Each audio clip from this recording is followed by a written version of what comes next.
Este video es un complemento de un video antiguo de este canal, en el cual se habló de estos personajes de una manera bastante simple y resumida. Pero en esta ocasión profundizaré más en estos, así que comencemos.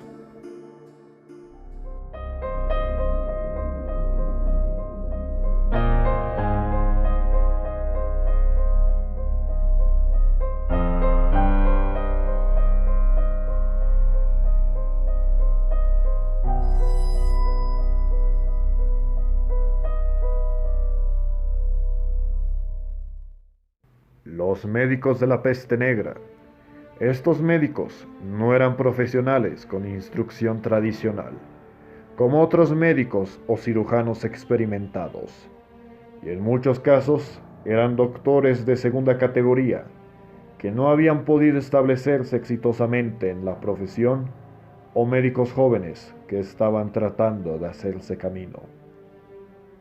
Los doctores de la peste trataban a los pacientes según su acuerdo y eran conocidos como médicos municipales o comunitarios, mientras que los médicos generales eran doctores separados y podían estar en la misma ciudad o pueblo europeo al mismo tiempo.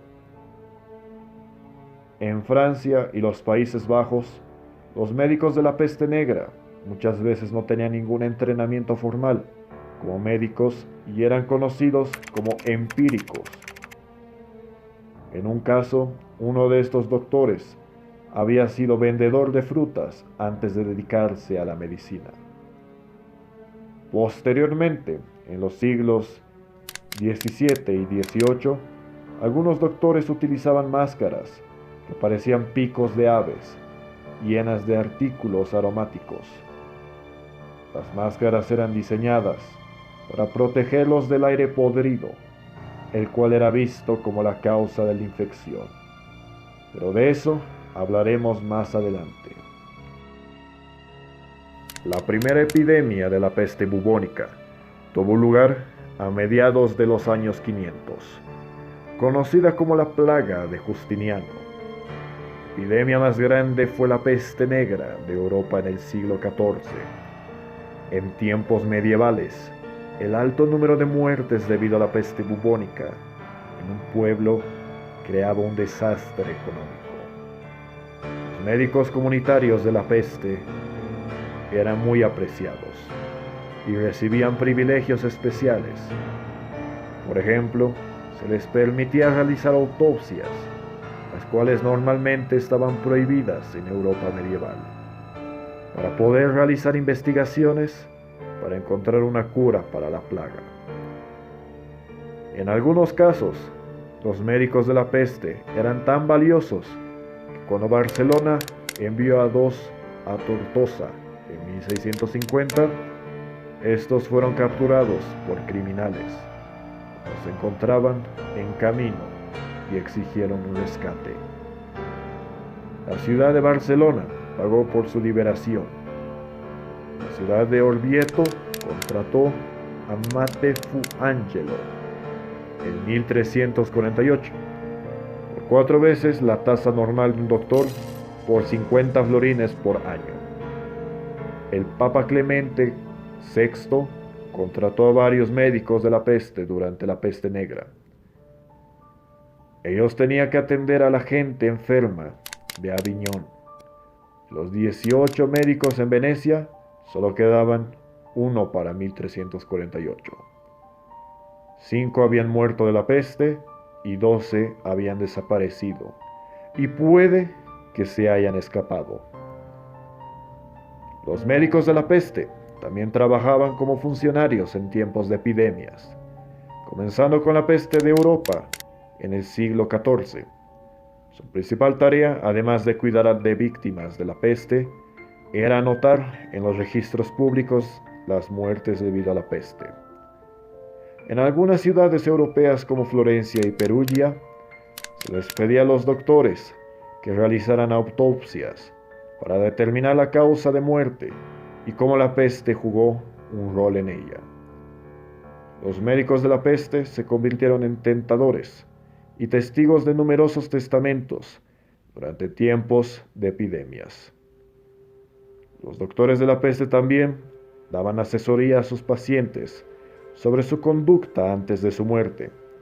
Esta asesoría variaba dependiendo del paciente, y luego de la Edad Media la naturaleza de la relación entre el doctor y el paciente fue gobernada por un código ético cada vez más complejo. La ciudad francesa de Marsella, la primera en adoptar esta medida, estableció que todo barco que llegase a su puerto con un enfermo o con una persona sospechosa de estar infectada debería permanecer a bordo durante un periodo de 30 días antes de bajar a tierra. Los venecianos prolongaron este periodo a 40 días, lo cual dio origen al término cuarentena, que todavía se utiliza para referirnos al periodo de observación a que se debe someter a una persona para detectar la existencia de signos o síntomas de una enfermedad infecciosa. Desde su primer brote, fueron muchos los médicos y estudiosos de todo el mundo que estudiaron y documentaron todo lo que sabían sobre aquella terrible enfermedad en 1348. Eruditos franceses dijeron que la peste había sido provocada por una corrupción del aire a causa de la conjunción de Marte, Saturno y Júpiter, bajo el signo de Acuario. Otros intentaron explicarla a través de los 4 humores corporales de Hipócrates: sangre, flemas, bilis amarilla y bilis negra. Según esto, y basándose en los lugares en los que solían aparecer los ganglios inflamados, se determinó que los afectados expulsaban sus humores corporales a través del hígado, el corazón y el cerebro, y por ello enfermaban. Entre los tratamientos más comunes se encontraban el consumo de sustancias que hacían vomitar y orinar a quien las tomaba, realizar sangrías, pinchar los ganglios inflamados para drenarlos o purificar el aire, con sustancias de olores fuertes o quemando maderas, incienso y pólvora. Los doctores de la peste utilizaban la sangría y otros remedios tales como poner sapos o sanguijuelas sobre los bubos para rebalancear los humores, como rutinas tradicionales. Los médicos de la peste no podían interactuar con el público en general, debido a la naturaleza de su trabajo y la posibilidad de contagiar la enfermedad a otros. También podían ser sujetos de cuarentena. Y ahora, el tema del que todos estaban esperando.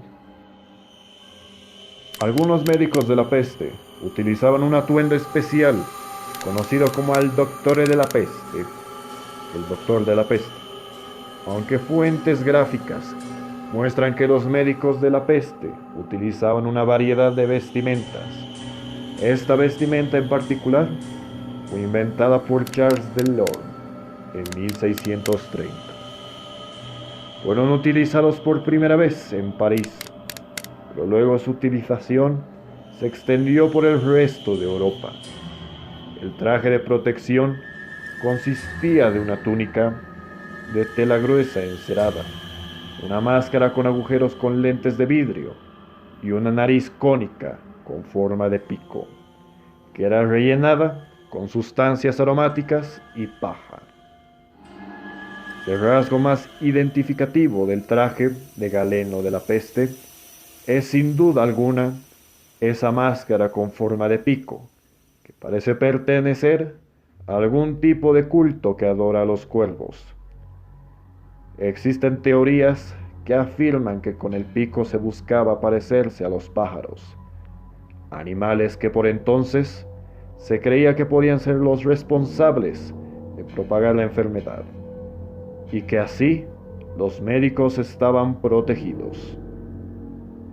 Lo cierto es que en ese pico de alrededor de 15 centímetros de largo se guardaban especias y hierbas aromáticas que protegían a los doctores de inhalar la miasma pestilente que les llegaba de los enfermos a través del aire.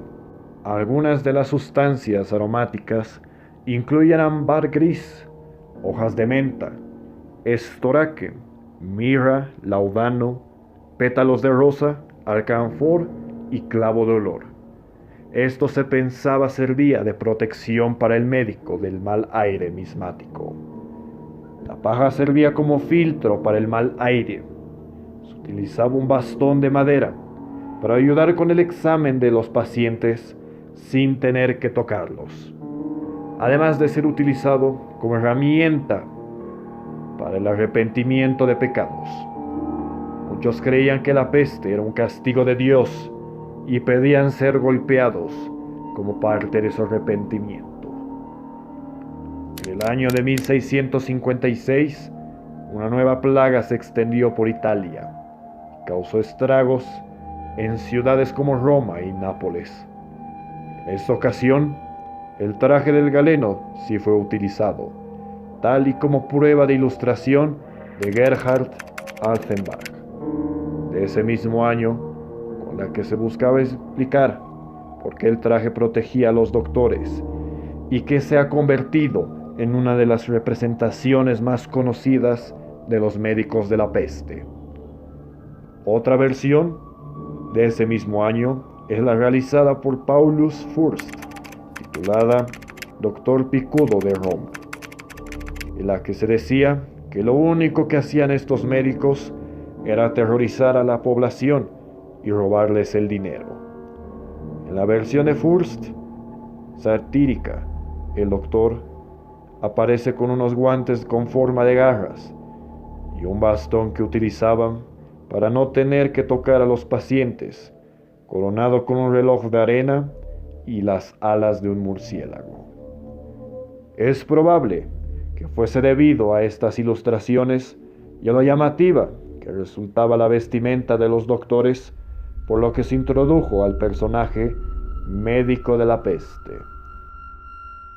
en las obras de teatro italianas. La máscara en pico también se convirtió en un complemento muy popular en celebraciones como los carnavales de Venecia. Algunos historiadores discuten si fueron los médicos los que popularizaron estos trajes, o si su aparición en teatros y fiestas inspiró a los médicos para aplicarlos a su labor. Y para finalizar, algunos médicos destacados de esta época. Un famoso doctor de la peste negra que daba consejos médicos sobre medidas preventivas contra la plaga fue Nostradamus. Los consejos de Nostradamus eran eliminar cuerpos infectados, tomar aire fresco, tomar agua limpia y beber un jugo preparado con rosa mosqueta. En Traité des Fardemens, parte A, capítulo 8, se muestra que Nostradamus también recomienda no sangrar al paciente. En 1479, la ciudad italiana de Pavia contrató a Giovanni de Ventura como el médico comunitario de la peste. El doctor irlandés Niall O'Glachain se ganó mucho respeto en España, Francia e Italia por su valentía cuidando de muchos pacientes con la peste. El famoso anatomista Ambroise Paré y Paracelso también fueron famosos médicos de la peste en Europa medieval. Es evidente que los esfuerzos del ser humano por sobrevivir han sido bastante importantes para la historia, como se pudo ver en la época de la peste negra. Si te gustó el video, te invito a suscribirte a este canal. Y si tienes algún tema que quieras que hable, déjalo en los comentarios. Esto sería todo y no olvides, conocimiento es lo único que nos diferencia a todos.